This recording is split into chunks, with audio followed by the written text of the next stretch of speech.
When something is important enough, you do it even if the odds are not in your favor. It is important to view knowledge as sort of a semantic tree. Make sure you understand the fundamental principles, the trunk and big branches, before you get into the leaves, or there is nothing for them to hang on to. You get paid in direct proportion to the difficulty of problems you solve. I think it's very important to have a feedback loop, where you're constantly thinking about what you've done, and how you could be doing it better. Some people don't like change, but you need to embrace change if the alternative is disaster. If you get up in the morning, and think the future is going to be better, it is a bright day. Otherwise, it's not.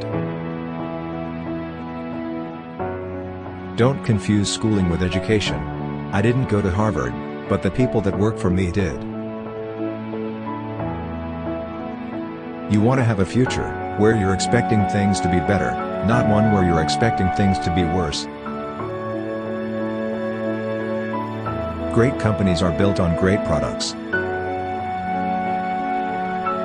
If you're trying to create a company, it's like baking a cake. You have to have all the ingredients in the right proportion. It's okay to have your eggs in one basket, as long as you control what happens to that basket.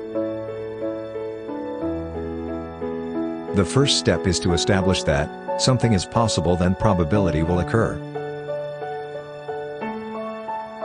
People work better when they know what the goal is and why. It is important that people look forward to coming to work in the morning and enjoy working. Failure is an option here. If things are not failing, you are not innovating enough.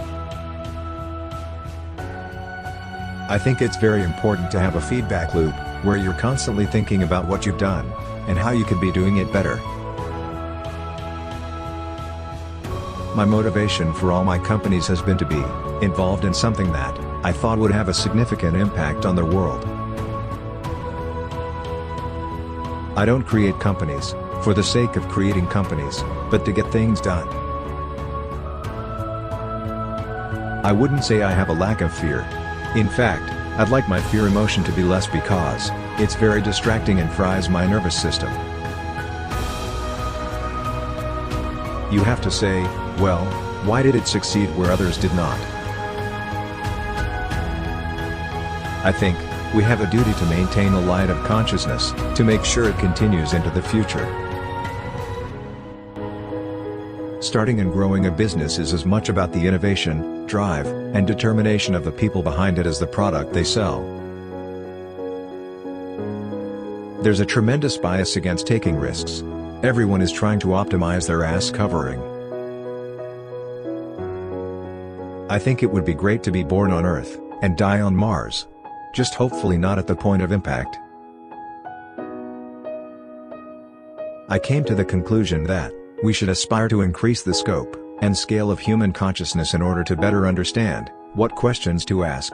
Really, the only thing that makes sense is to strive for greater collective enlightenment.